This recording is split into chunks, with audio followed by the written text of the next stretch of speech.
warahmatullahi wabarakatuh. Selamat pagi. Salam sejahtera untuk kita sekalian. Salam Om Swastiastu, Namo Buddhaya, salam kebajikan, salam bahagia, salam sehat dan rahayu untuk kita semua.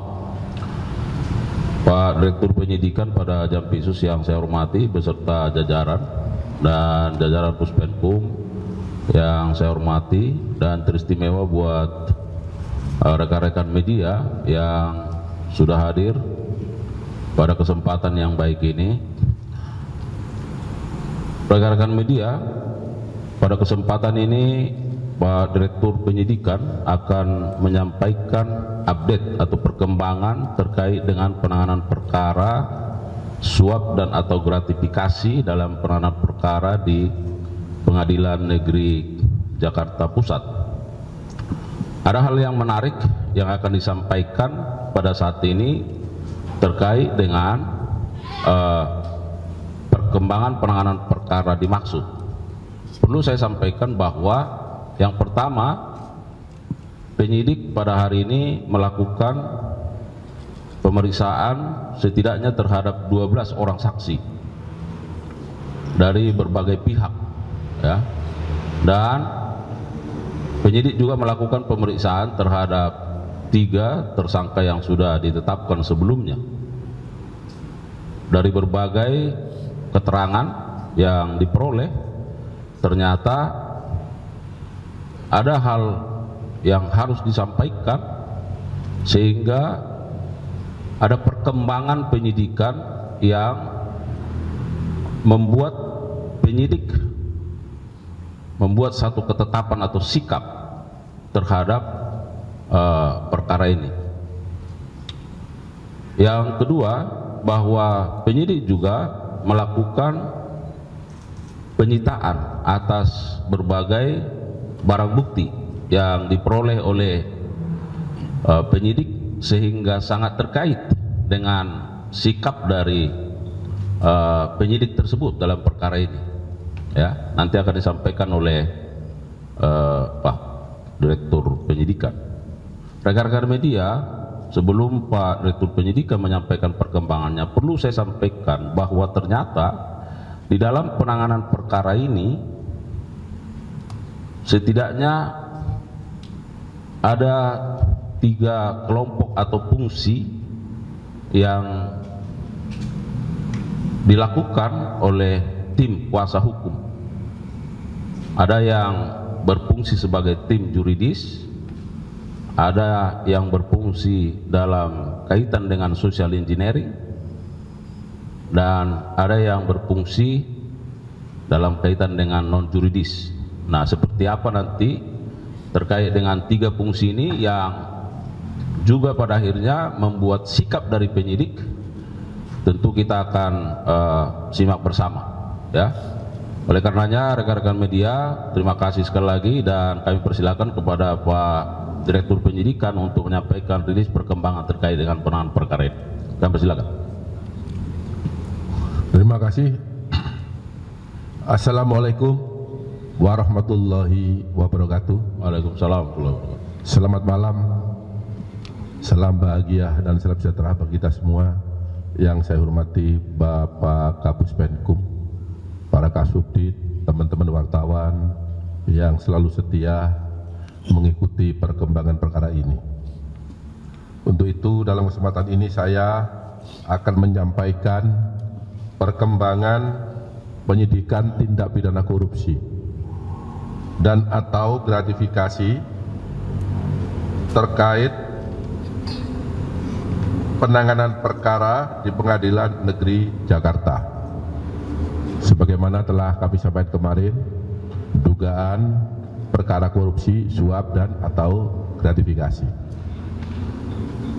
Pada hari ini, Senin tanggal 21 April 2025,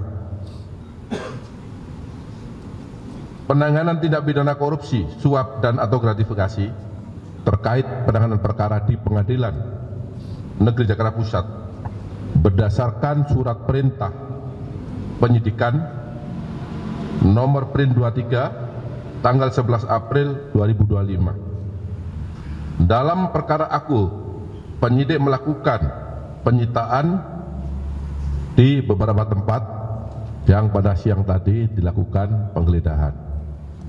Dalam penggeledahan ini penyidik telah menyita dokumen BBE baik berupa HP maupun laptop yang diduga sebagai alat yang digunakan untuk melakukan kejahatan. Selanjutnya, berdasarkan hasil pemeriksaan dan dikaitkan dengan alat bukti lain yang telah diperoleh oleh penyidik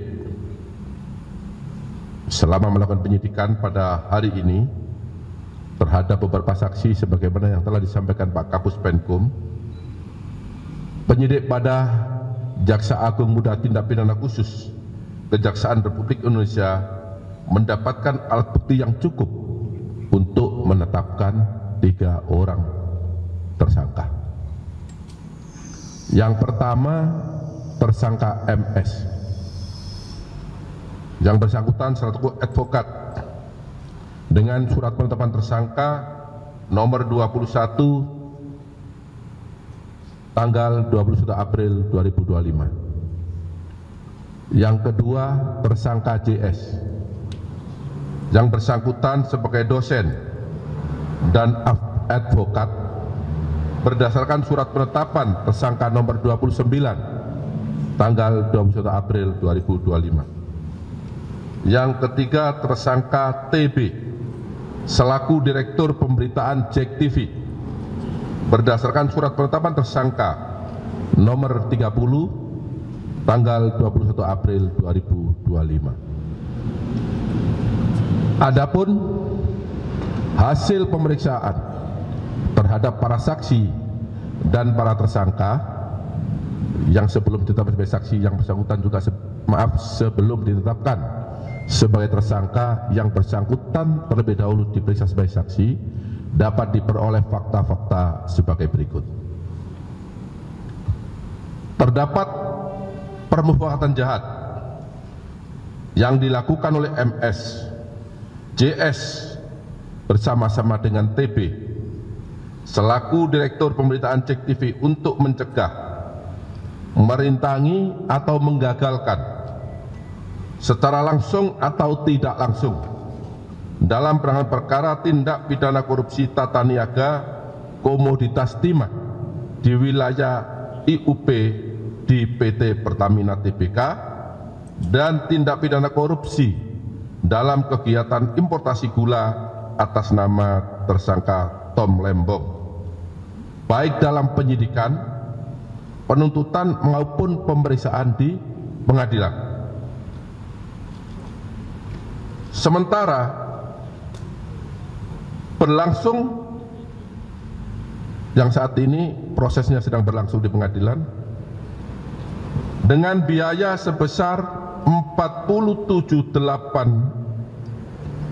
dengan biaya 478.500.000 rupiah yang dibayarkan oleh tersangka MS dan tersangka JS kepada TB yang dilakukan dengan cara-cara sebagai berikut.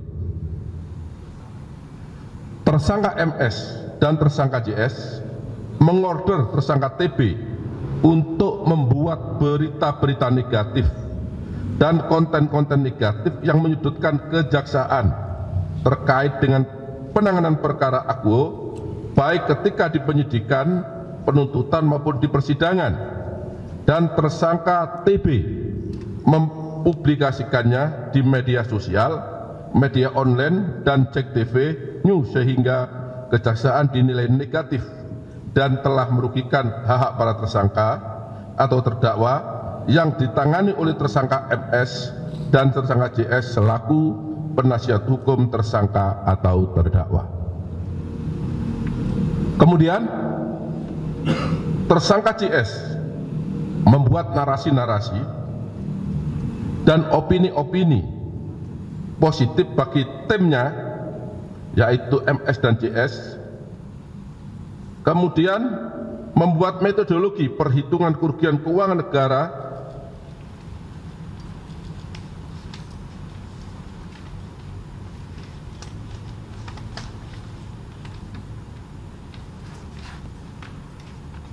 dalam penanganan perkara Akuo yang dilakukan kejaksaan adalah tidak benar dan menyesatkan, dan kemudian tersangka TB dan kemudian menuangkannya dalam berita di sejumlah media sosial dan media online. Tersangka MS dan tersangka JS membiayai demonstrasi-demonstrasi dalam upaya untuk menggagalkan penyidikan, penuntutan, dan pembuktian perkara Akuo di persidangan sementara berlangsung, dan tersangka TB kemudian mempublikasikan narasi-narasi demonstrasi tersebut secara negatif dalam berita-berita tentang kejaksaan. Tersangka MS dan tersangka JS menyelenggarakan dan membiayai kegiatan seminar-seminar, podcast, dan talkshow di beberapa media online dengan mengarahkan narasi-narasi yang negatif dalam pemberitaan untuk mempengaruhi pembuktian perkara di persidangan, kemudian diliput oleh tersangka TB dan menyiarkannya melalui JEK TV dan akun-akun official JEK TV, termasuk di media TikTok dan YouTube. Tersangka TB memproduksi acara TV show melalui dialog, talkshow, dan diskusi panel di beberapa kampus yang diliput oleh JEK TV. Tindakan yang dilakukan oleh tersangka MS, tersangka JS, dan tersangka TB dimaksudkan bertujuan untuk membentuk opini publik dengan berita negatif yang menyudutkan kejaksaan maupun Jampitsus dalam penanganan perkara tindak pidana korupsi tata niaga timah maupun perkara tindak pidana korupsi tata niaga gula, baik saat penyidikan maupun di persidangan yang saat ini sedang berlangsung, sehingga kejaksaan dinilai negatif oleh masyarakat dan perkaranya tidak ditindaklanjuti ataupun tidak terbukti di persidangan. Jadi tujuan mereka jelas dengan membentuk opini negatif seolah-olah yang ditangani oleh penyidik tidak benar, mengganggu konsentrasi penyidik, sehingga diharapkan atau harapan mereka perkaranya dapat dibebaskan atau minimal mengganggu konsentrasi penyidikan. Selain daripada itu, para tersangka juga melakukan perbuatan yaitu menghapus beberapa berita, beberapa tulisan yang ada di BBE mereka sebagaimana keterangan yang telah diakui oleh para tersangka, dan barang bukti tersebut sudah dan telah kami sita. Kemudian di samping itu terhadap beberapa tersangka juga memberikan keterangan yang tidak benar, di mana dalam salah satu keterangan saksi menyatakan bahwa beberapa waktu sebelum putusan pengadilan diputus di depan persidangan, WS selaku panitera telah memberikan draft putusan tersebut kepada tersangka, dalam hal ini tersangka MS dan tersangka JS, untuk dikoreksi apakah putusan itu sudah sesuai yang diminta. Tetapi di dalam fakta penyidikan, kedua tersangka tersebut tidak mengakui dan mengingkari fakta yang sesungguhnya. Sehingga dapat disampaikan bahwa terhadap beberapa hal yang dilakukan tadi, maka termasuk unsur orang yang sengaja merusak bukti-bukti dalam perkara korupsi. Yang kedua, juga masuk orang yang memberikan informasi palsu atau informasi yang tidak benar selama proses penyidikan. Kemudian dapat saya sampaikan juga bahwa pasal yang disangkakan kepada tersangka MS yang bersangkutan diduga melanggar pasal 21 Undang-Undang Nomor 31 Tahun 1999 tentang pemberantasan tindak pidana korupsi sebagaimana diubah dengan Undang-Undang Nomor 20 Tahun 2001 junto pasal 55 ayat 1 ke 1 Kitab Undang-Undang Hukum Pidana. Kemudian untuk tersangka JS yang bersangkutan diduga melanggar pasal 21 Undang-Undang 31 tahun 1999 sebagaimana telah diubah dengan Undang-Undang Nomor 20 tahun 2001 tentang pemberantasan tindak pidana korupsi junto pasal 55 ayat 1 ke 1 KUHP. Kemudian untuk tersangka TB yang bersangkutan diduga melanggar pasal 21 Undang-Undang Nomor 31 tahun 1999 sebagaimana diubah dengan Undang-Undang Nomor 20 tahun 2001 tentang pemberantasan tindak pidana korupsi junto pasal 55 ayat 1 ke 1 Kitab Undang-Undang Hukum Pidana.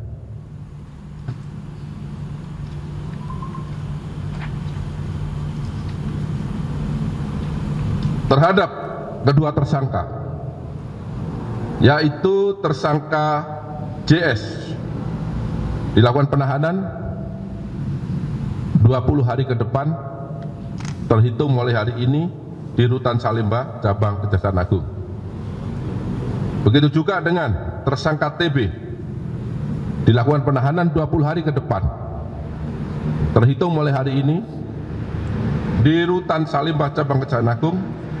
Sedangkan untuk tersangka MS tidak dilakukan penahanan karena yang bersangkutan sudah ditahan dalam perkara lain, yaitu perkara yang sudah disampaikan dalam 3 hari yang lalu pada saat konferensi pers dengan kawan-kawan wartawan yang disangka melakukan tindak pidana suap dan atau gratifikasi.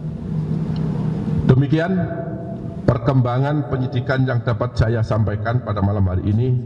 Apabila ada kata-kata yang kurang dipahami, saya mohon maaf. Wabillahi taufiq hidayah. Wassalamualaikum warahmatullahi wabarakatuh. Waalaikumsalam warahmatullahi wabarakatuh. Rekan-rekan media, sebelum kita buka sesi tanya jawab terkait hal ini, barangkali ada penegasan. Yang pertama bahwa perbuatan yang dilakukan oleh TB adalah merupakan perbuatan personal, ya, yang tadi sudah disampaikan oleh Pak Direktur Penyidikan bersama-sama dengan JS dan MS. Itu yang harus kita pahami bersama. Yang kedua, bahwa tentu MS sudah 2 kali ditetapkan sebagai tersangka dalam perkara dugaan suap dan atau gratifikasi, dan yang pada saat ini dalam perkara perintangan terhadap penyidikan maupun penuntutan. Kemudian yang ketiga, bahwa tadi yang sudah kami sampaikan dalam penanganan perkara terhadap perkara korporasi, bahwa tim juridis bertugas mewakili korporasi dalam persidangan.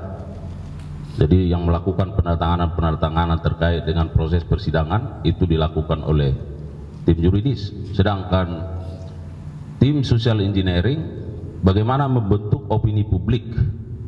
Tadi Pak Direktur Penyidikan sudah menyampaikan, melakukan demonstrasi, membuat seminar-seminar, membuat konten-konten yang semuanya direkayasa sedemikian rupa untuk membentuk opini publik supaya opini publik negatif terhadap kinerja institusi ini dalam penanganan perkara, khususnya perkara tindak pidana korupsi. Sedangkan tim non juridis dia bertugas melakukan teknik-teknik yang bersifat di luar hukum yang tentu dilakukan oleh baik JS, MS bersama-sama dengan TB. Barangkali itu beberapa penegasan rekan-rekan media. Sekali lagi terima kasih. Manakala masih ada pertanyaan-pertanyaan yang perlu disampaikan terkait dengan perkara ini, silakan. Pak, ini kan 3 tersangka baru ini kan berarti kan materi perkaranya kan berbeda dengan CPO ya Pak. Tadi disebutkan penjelasan masalah kan pasal 21 terkait dengan obstruction of justice. Nah, tadi disebutkan itu cuma hanya 2 perkara pokoknya. Apakah timah saja dan gula atau juga terkait dengan CPO. Yang kedua, tadi juga disebutkan ada proses panitera menyerahkan risalah putusan kepada tersangka MS sebelum putusan dibacakan. Nah, itu pada kasus yang mana? Apakah pada kasus yang timah? Kalau misalkan itu pada kasus yang timah terhadap tersangka mana yang sudah diputus? Yang kedua, apakah itu juga terkait dengan gula? Karena gula kan juga belum diputus. Itu aja, Pak. Silakan Pak Dir. Ya. Jadi perkara ini adalah pengembangan atau perkembangan penyidikan yang kami peroleh pada saat kami melakukan penyidikan perkara dugaan suap dan atau gratifikasi. Ya. Dalam perkembangan itu kami menemukan beberapa dokumen sebagai bentuk laporan pertanggungjawaban terkait apa yang dilakukan oleh para tersangka. Sebagaimana yang saya sampaikan tadi, ada tentang kegiatan seminar, ada kegiatan tentang diskusi-diskusi, ada kegiatan membuat narasi-narasi, ada pembuatan TikTok yang menyudutkan penanganan perkara yang sedang kami tangani, termasuk menyudutkan pimpinan-pimpinan di kejaksaan. Dari sanalah perkara ini berkembang sehingga kami mengumpulkan bukti-bukti dengan cara melakukan penggeledahan. Di sana kami menemukan barang bukti elektronik yang sudah barang tentu barang bukti itu bersesuaian dengan dokumen yang kami dapat. Dan ini dikuatkan oleh para saksi karena saat itu yang bersangkutan selalu saksi. Dari bukti itulah sehingga kami penyidik menetapkan bahwa yang bersangkutan cukup alat bukti untuk dilakukan ya penetapan tersangka karena diduga menghalangi ya menggagalkan proses penyidikan. Yang pertama penyidikan terkait dengan kasus timah, karena mungkin teman-teman sudah tahu juga TikTok bagaimana masifnya. Kemudian terkait dengan apa tadi, gula, dan yang terakhir terkait dengan yang kita tangani. Mungkin ada salah ketik tadi belum saya sampaikan. Jadi waktu kita tangani juga tadi ada disampaikan fakta-fakta itu, tetapi yang bersangkutan mengingkari, memberi keterangan yang tidak benar terhadap fakta yang sesungguhnya. Ya. Terkait dengan risalah yang disampaikan tadi itu risalah putusan yang mana, Pak? Ini yang apa ini? CPO, korporasi. Ya. Silakan, Pak. Pak, ini kan TB itu kan Jak TV apa ya? Kan pemberitaan tadi disebutkan pemberitaan negatif. Pertanyaan saya, kalau misalkan pemberitaan negatif itu dari Kejaksaan Agung sebelum ada penangkapan inilah, apakah sudah melalui proses hukumnya Dewan Pers? Kalau misalkan negatif aja kan sebenarnya bisa disomasi dulu lah segala macam ya. Sampai seperti itu. Satu itu Pak, kedua yang di belakang kita itu mobil-mobil siapa Pak, penyitaan untuk ya. kasus ini apa seperti apa? Ya. Jadi pemberitaan ini sudah didesain sedemikian rupa oleh para tersangka. Yang tadi saya katakan, tujuan akhirnya adalah dibuat, diciptakan, dibentuk, diadakan untuk mendistribusikan institusi kejaksaan. Bahwa apa yang ditangani oleh penyidik itu semua tidak benar. Nah, ada kesempatan itu. Oleh karenanya mereka dalam melakukan itu, tadi Pak Kapus Penkum kan ada bilang tadi itu, ada tim yuridis, ya, ada tim non yuridis, ada lagi tim social engineering. Nah, dia berbagi peran, ya, berbagi peran. Nah, sehingga dari sanalah mensreanya sudah ada, dan Jadi JTV ini mendapat uang itu secara pribadi, bukan atas nama sebagai direktur ya, Jack TV ya, karena tidak ada kontrak tertulis antara perusahaan Jack TV dengan yang para pihak yang akan ditetapkan, sehingga itu ada indikasi dia menyalahgunakan kewenangannya selaku apa jabatannya, direktur Pak Kun ya, direktur produksi pemberitaan, maaf itu. Sedangkan untuk barang bukti ini dilakukan penyitaan tadi siang terkait dengan barang bukti perkara suap dan atau gratifikasi dari tersangka Arianto, ya Arianto Pak Kun, ya saya lupa namanya karena terlalu banyak ya. Ini semuanya cukup? Pak Arianto, Pak. Ya, 3 mobil dan kita juga mengamankan 2 kapal. Wow. Ya, yang di pantai Marina. Ya. Itu ada di depan itu, coba dicek aja. Tadi 3 yang mobil mewah. Mobil mewah ya. Ya. Brio nggak ada, Pak. Cukup ya? Cukup ya, saya kira cukup, tidak lagi pertanyaan. Sekali lagi itu yang saya sampaikan bahwa perbuatan terhadap TB adalah bersifat personal. Yang kedua, bukan soal pemberitaannya, tetapi rekayasa untuk menciptakan opini publik yang bekerja sama antara JS, MS, dan TB.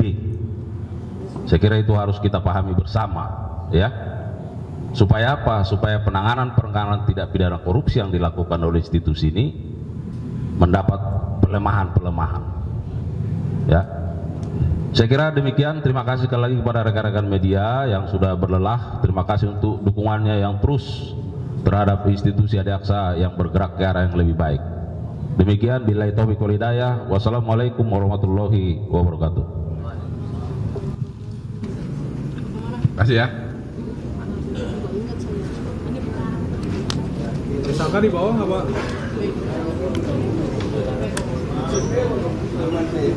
Persiapan